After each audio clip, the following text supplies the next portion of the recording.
Well, hello there and welcome to the stream. Let's go ahead and see what we can get into. We're going to do a little bit of coast to coast, and we're going to do the 1996 part one of Ghost to Ghost. And enjoy the stream.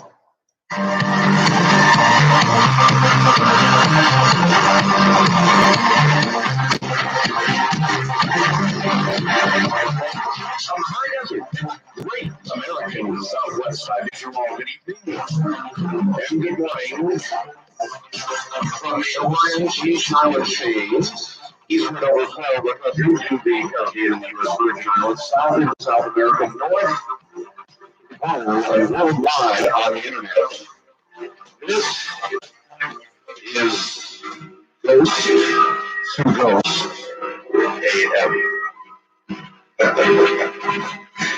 morning, ladies and gentlemen, we're going to do something just a little bit different. Those stories, real ones, from all of you, all night long.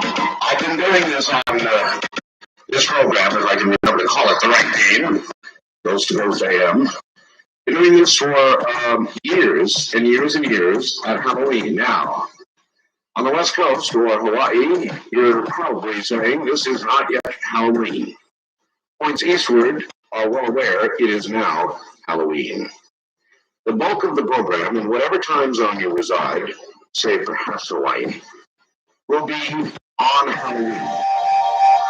When I do a ghost show, I do a serious ghost show. That's all we talk about. That's all we do is tell ghost stories. Real ghost stories, because ghosts are real. As I have feedback has been for years, I have to believe otherwise. What is a ghost? Just know that there really is something out there. And so, as a traditional item in this day of the year, we have to share ghost stories.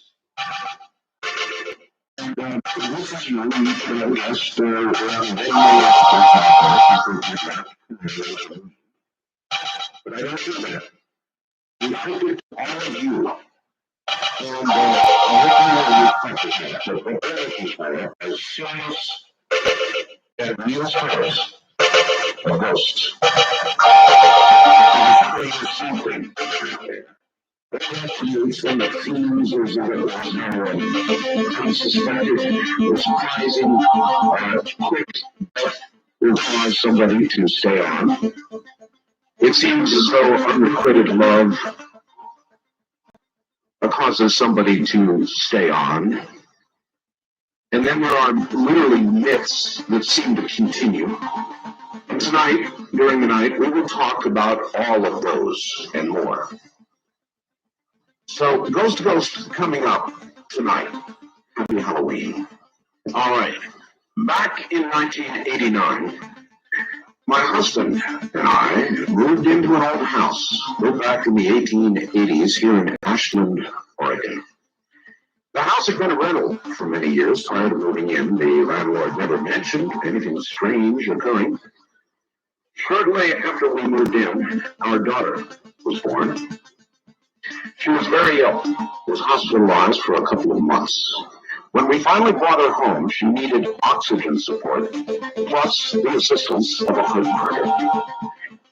As her bedroom was small, we moved a crib into the living room in order to accommodate the medical equipment. Every night I slept on the sofa next to her crib to keep a close eye on her. One winter night, at about 1 in the morning, I woke up, as I usually did at that particular time, to check on her. As I was sitting up, the rocking chair next to my daughter's crib began to rock back and forth by itself. My terror and shock was further intensified when the chair continued to rock faster and faster. It was almost as if whoever or whatever is sitting in the chair was enjoying rocking. Although paralyzed with fright, I was able to yank the covers back over my face. That's what I do. Of course, hoping that when I looked again, the whole thing would be, just a dream. After about 5 minutes, it seemed more like an eternity. I peeked out from under the covers only to find the chair still rocking by itself. Needless to say, I was so frightened I kept the covers over my head for the remainder of the night. Fortunately, my daughter never did wake up. She slept through the entire episode. Since that night, other explained things began to manifest. After coming home from a weekend trip, my husband and I found our daughter's framed baby pictures standing straight up on their sides, placed on the very edge of the shelf above the fireplace. If the pictures had been moved forward even an eighth of an inch more, they would have toppled. One afternoon, I was sitting at the kitchen table paying some bills. All of a sudden, my daughter's baby monitor began to pick up strange rustling noises coming from the room where she was taking a nap. The noises sounded as though someone or something, heavy clothing that moved or shifted when they walked. I went to check on her. I found her sound asleep in the exact position she'd been in when I put her down for a nap. Nothing in my daughter's room could logically explain the odd noise. Since this was the middle of the summer, we had our windows shut, the air conditioner on all day long. My daughter did not have any blankets either. When I went back to the kitchen, the monitor began to pick up the same peculiar sounds. Other times, mainly in the evening, my husband and I would see a white mist or a cloud float across the ceiling in the living room above the fireplace. On several occasions, late in the evening, my husband and I would hear the voices of two elderly women talking. The voices came from the bathroom. Every time my husband got up to investigate, the voices ceased immediately. To make a long story short, we decided we didn't want to raise our child in this already occupied house. On the very last day we were there, a strong, almost sickening sweet aroma encompassed the area on both sides of the front door. As the day progressed, the smell became stronger, almost to the point that it was nauseating. Interestingly, the current residents have not reported anything unusual. Unfortunately, our unwanted house guest didn't seem to follow us to our new home. Sincerely, Sherry in Ashland, Oregon. The above story is true, and she supplies her phone number. That's a haunted house. So there are people that are haunted. There are people who see ghosts. There are ghosts that occupy houses and places of business because they are real.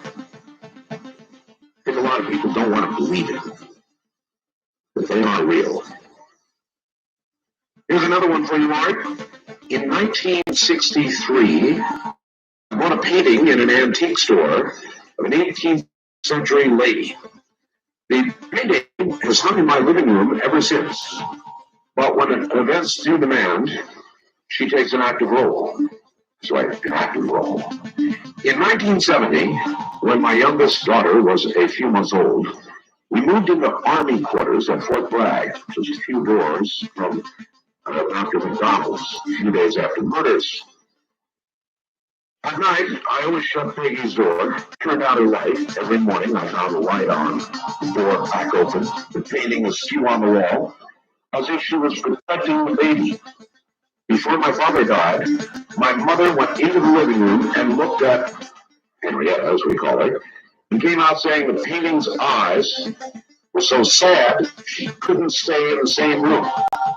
Before my mother died, Henrietta developed a slight crack in her face, just below one eye, like she had been crying. And I could really go on and on and on. I've been said to many of you, I'll do one more. Hey, Art, here's a true story about my cousin and her son. At the time, my cousin's bedroom was upstairs while the son's was in the basement. One night, the son was having a dream, during which he walked upstairs, entered his parents' bedroom, saw his parents covered in blood. And when he looked down, a gun was in his hands. At the very same time, my cousin was having a dream in which she dreamed her son was coming in her bedroom and shooting her and her husband. That dream scared her so badly, she woke up, headed down the stairs to her son. She met him coming up the stairs, no gun in his hands, but both were scared and fell down crying in each other's arms. A gun was kept upstairs, and the son knew where it was. Was something driving him toward the gun? Was something protecting the family? Your guess is as good as mine. Dennis in Kansas City, can you imagine that?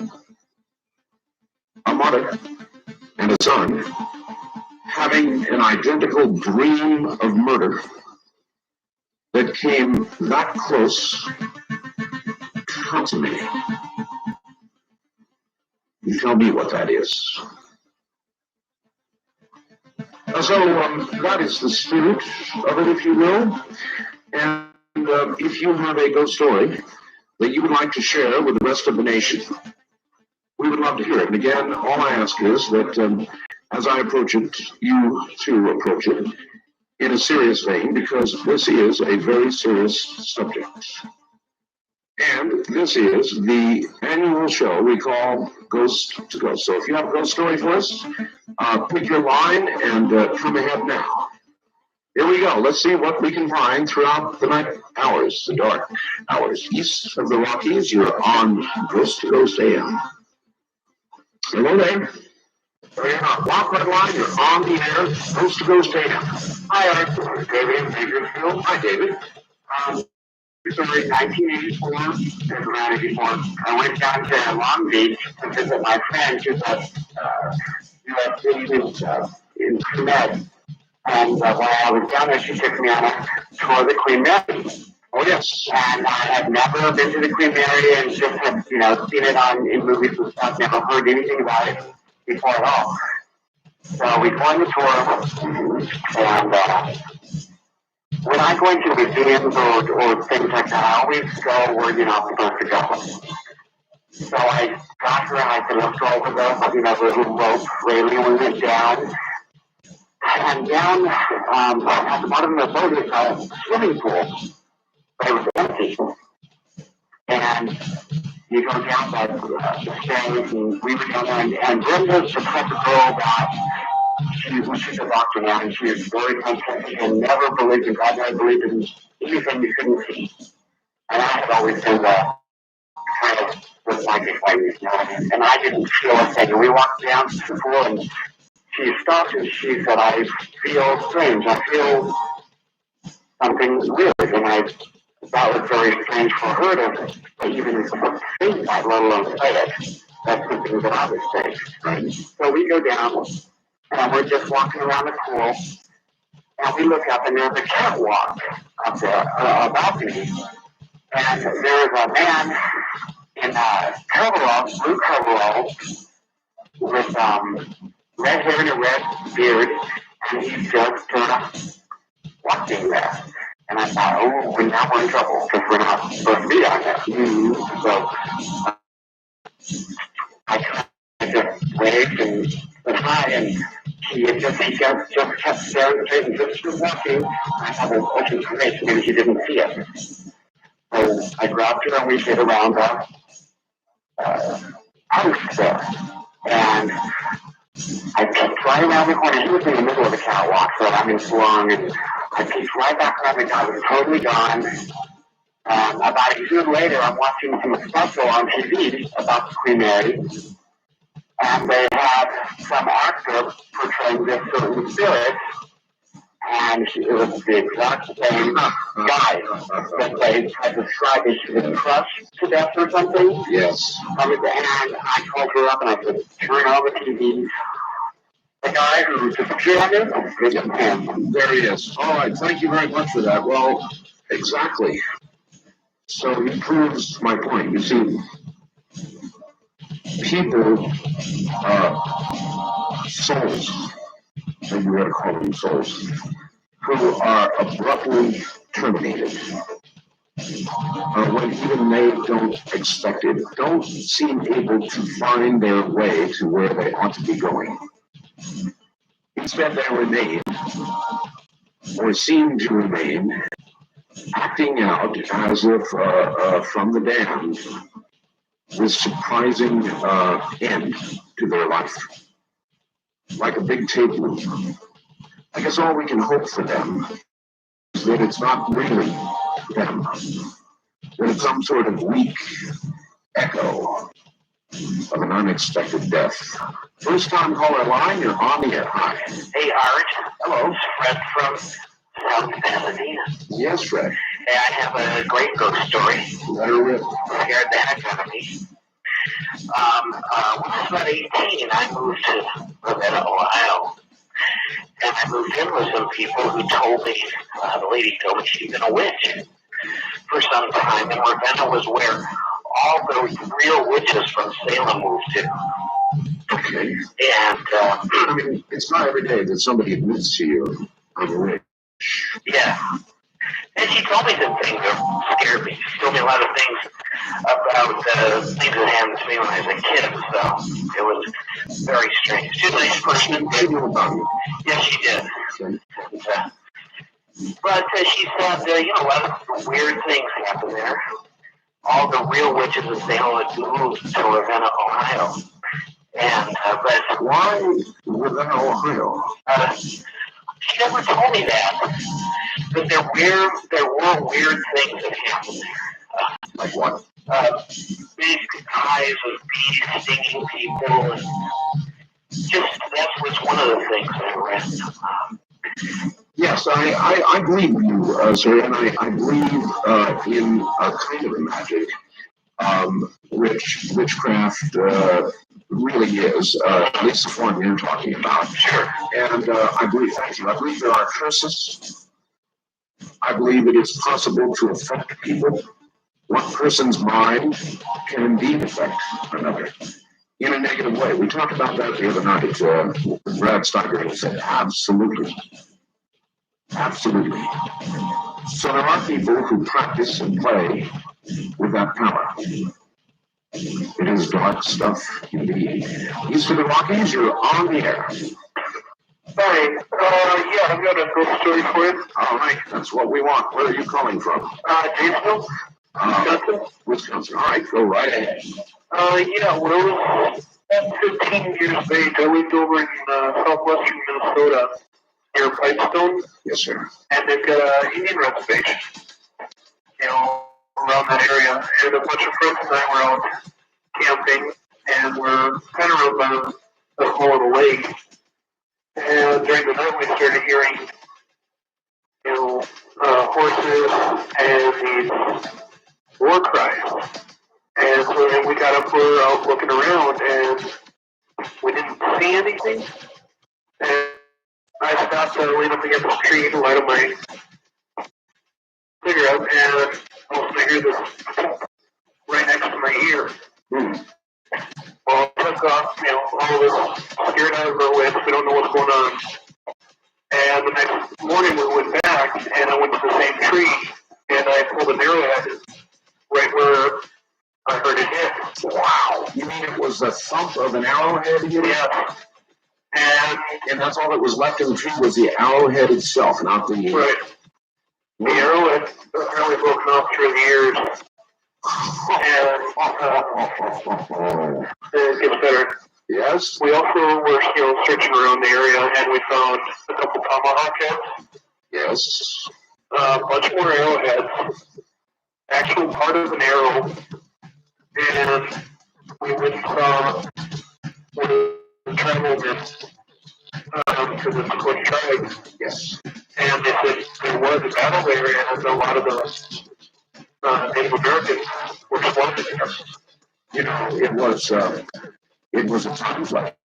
You were in a time flash. They occurred.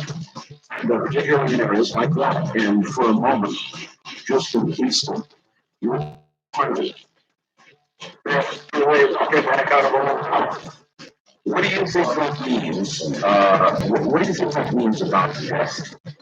You know, because you're experienced in so many others, you're actually credible for a minute. I mean, it's like, the time you or you went back in time, I have no idea. But you're part of it. So what does that say about the nature of death? We don't really exactly die. That events never really are done with.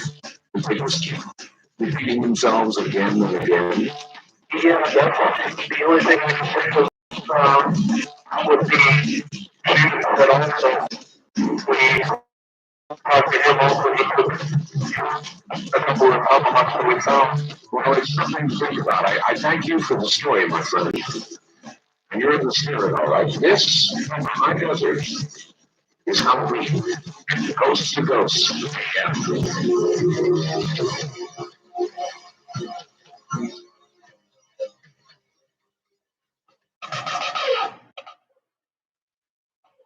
My broadcast from Nye County, Nevada. Nevada has an interesting history. Nevada, as a state, was born on Halloween. Did you know that? Nevada was born on Halloween. Tomorrow, in addition to being Halloween in this time zone, another 22 minutes, is Nevada Day. So that's right. We are in the same boat as born on Halloween. And perhaps that's why Nevada has the highest per capita murder rate, suicide rate, cancer rate. How good they have you ever wondered? And here in Nye County, specifically in Wild West Nye County, we still have brothels. Now a brothel is, right? It's a place where women sell themselves. Here, legally. And I'm going to tell you a brief but true story about Nye County's brothels. Here's the name of it. Or a neighbor. The brothels are large. They are kind of catacombs of dimly lit hallways and small rooms where girls sit as their clients. This isn't ancient history, this is modern history. In one of the brothels, there has long been a ghost. His name is Harold. A female ghost. Don't ask me why the name is Harold. But Harold has been in this brothel for as long as anybody can remember.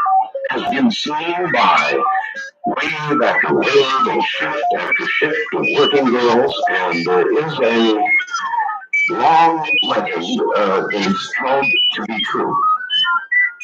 That those who see and are able to touch Harold's red dress have $1,000 night. And that has been long proven to be true. Who is Harold? Don't know. Why does Harold inhabit that place? Again, I don't know. I'll leave that up to you. But I'm giving you a true story. It's here in Nye County, Nevada, close by. East of the Rockies, you're on the air. Good morning. Good morning. By the way, I'll be pleased to tell you that I am ordering the Raycon, I'm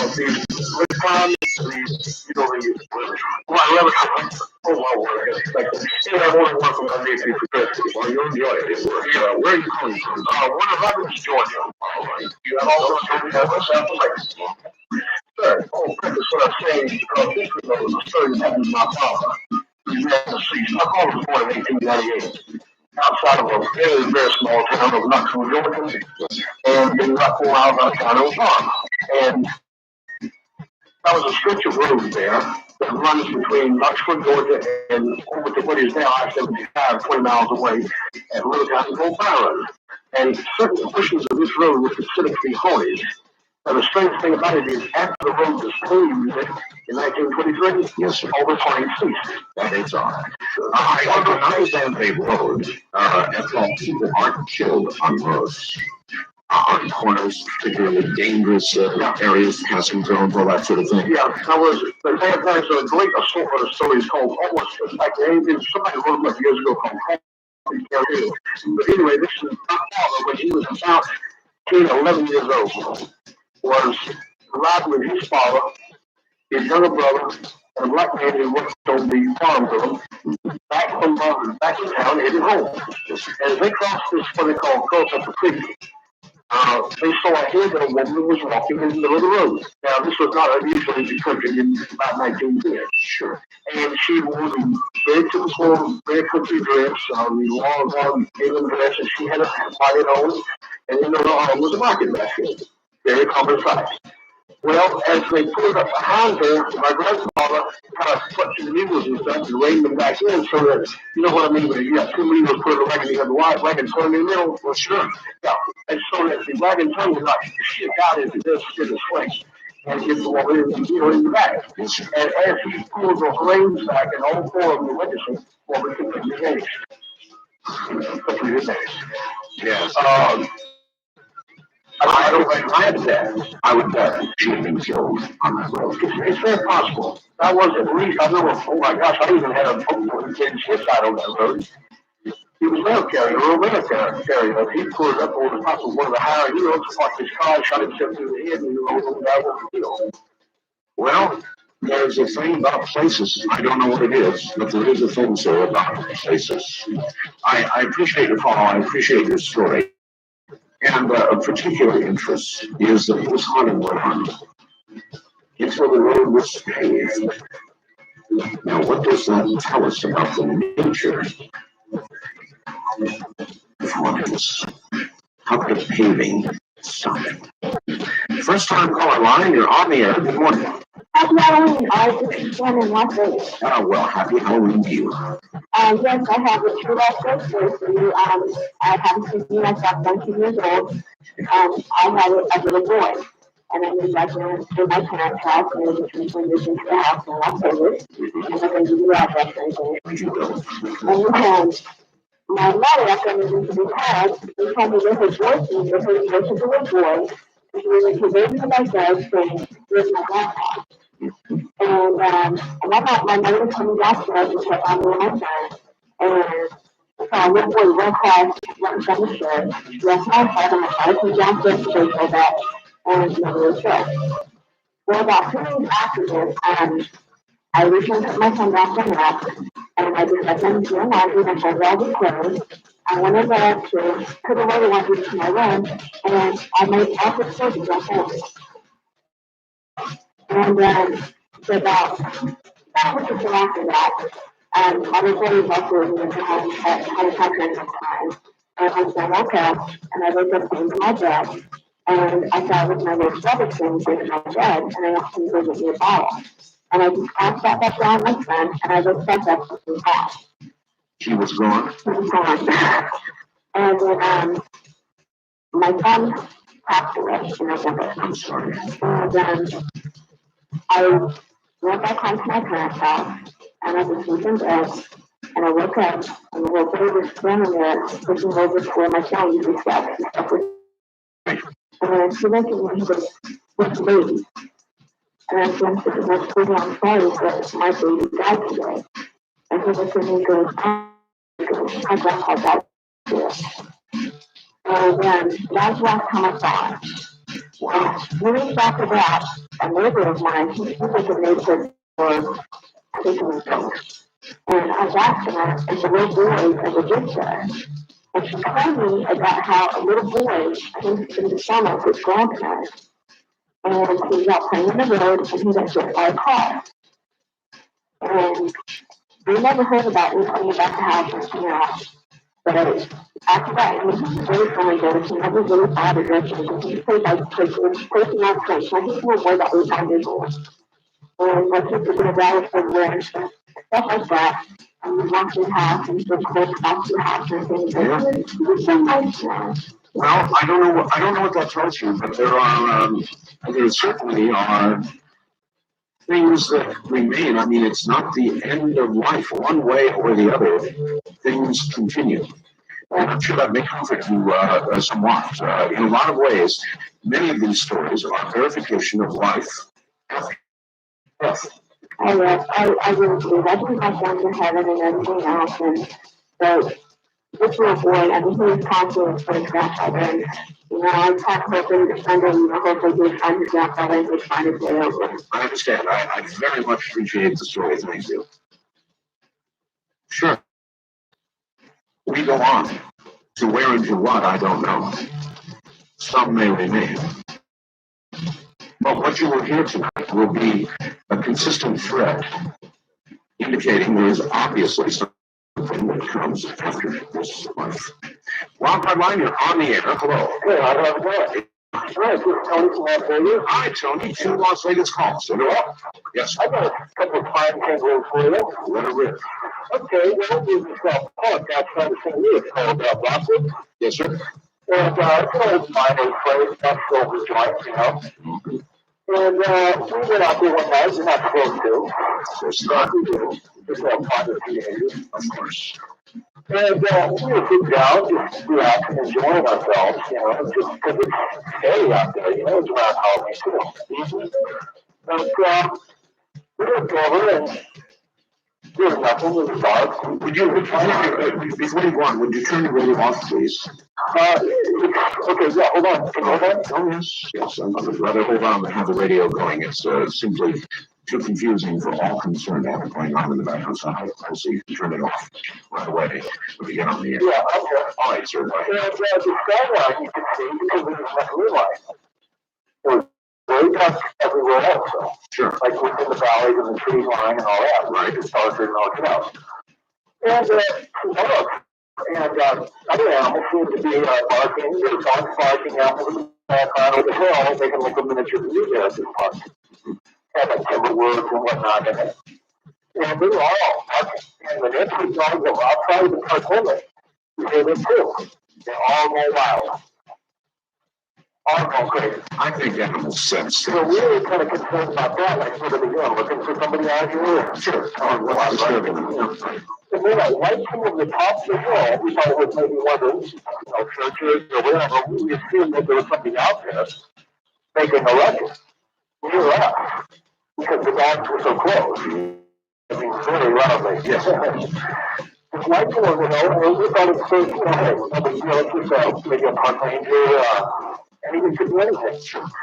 We thought it was a flashlight, initially. Well, we come down the hill and two feet happened to the tree. There's lifting them, down like across the side from there. Right. We walking. Right. About 100 yards away on the valley hill. And he was coming down, kind of slowly, like a man walking. The light was about the size of a basketball, we started to notice. So we figured, hey, that's a pretty big light, That's got a big light out here. And so maybe we should get up, go, maybe think about a park, this is a park ranger, which we weren't sure. When it got to the bottom of the hill, the guys were still barking, it was sick. And when the guy got to, well, we thought it was a guy, got to the bottom of the hill, the light went off. So it came back on. Trying to slow it right apart, playing games. Then we started to generally go back up. And I noticed something strange about this light up. And it came back on. Just went back into the whole thing, kind of where it came down. It was only told us because this one didn't know what, even though it was still around. It wasn't a witness. I understand. And so it was like, it was taken therefore, it was three-dimensional. So what do you think it was? Well, when they started going up the hill, they noticed another thing. We went to the trees happening by it this time. So it had to be above the tree line. Well, we didn't figure that out really right away because we were just not thinking things like that. When it got to the top of the hill, it didn't go over the ridge. Like it initially appeared on the ridge, but it went above the ridge. You could see the skyline, the stars in the background. It was outside of the basketball, and up slowly, as it walked up, went up the hill. There was nothing around the light. The light did not blind you like a normal flashlight that would be facing. So what do you think it was? It stopped, then it took a right, and it started to move slowly, like a marker light. And it moved on. When it did that, we all got up. We took off running to the car. We got the heck out of it. That's one story. That was, that really got So you have no idea what it was? I assume it was an entity or a ghost, you know. And I'm not a big ghost believer, but now I am after that. And another incident that I've had, but this was really brief, I'll make it really brief. There was a lightning strike out one day down the floor in front of my house. So lightning was really, it was a loud crash, and I ran out of the room, scared, out of my wits. But before I ran out of the room, a small piece of the lightning, I forget what you call it, it's the physics of lightning, a small piece of lightning came off and hit the lamp in the room. So I ran out of all fours. The next day, I went in that room to replace the light bulb because the lamp needed one. I'm sure you know light. I went, got a light bulb, and went up to put it on. There's no light in the room, nobody was home that day. So I out of my hand, it's down, I saw it. I go, there's enough light coming into the other room so I could see the light bulb down 50 feet. So I went to the report, couldn't find it, got a flashlight, looked through 2-3 hours, I looked for it. There were too many years in there, I looked at everything. There was no furniture in there, because there was metal. Then I thought somebody was coming to trip off, so I found the light bulb, and there was nobody home. Yeah, behind me a little bit, I went amongst the panel that covered the radiator, and I checked it out. There's no way I could have rolled over, but it's just crazy. Underneath the radiator was not big enough for a light bulb to roll under. It was physically impossible. I've got you. All right. Well, maybe it was some sort of force that lingered from that branch of the lightning that you jumped at. It's hard to say. It's really hard to say. West of the Rockies, you're on the air. Hello. Good evening. Good evening. This is Chris from CTEC. Hi, Chris. And I'm calling to tell you about an incident that happened when I was a teenager. I was sophomore in high school. My mother was teaching in a little town called Midvale, Idaho, between Boise and Mossville, up in the mountains. And when we got up there that year for the teenager, there was no place for her to rent. But this big old house on a small farm with a big long wood barn. And this was a very strange house. I got to be used as a hotel at one time. And it had lots and lots of little rooms in it upstairs. And my downstairs one room, and all cats and dogs stayed down there, but I chose to stay on the second floor. And a little room next to a stairway that went up to a catwalk on top of the house was square. And I had in my tiny bedroom on that side of the house. And one night it was real bright moonlight. And I took a chance to walk up on the catwalk and see, it was so beautiful out in the valley and around. And I went back down and stepped into my bedroom and went down on my bed. The moonlight was shining a little strong through my window underneath it.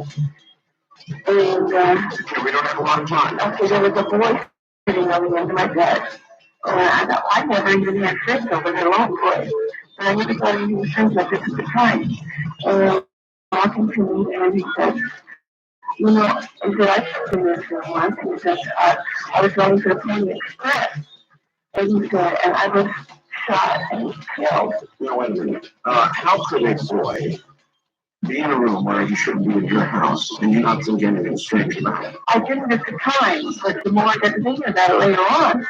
I mean, why were you saying to yourself, what is this guy doing here? I know, I should have.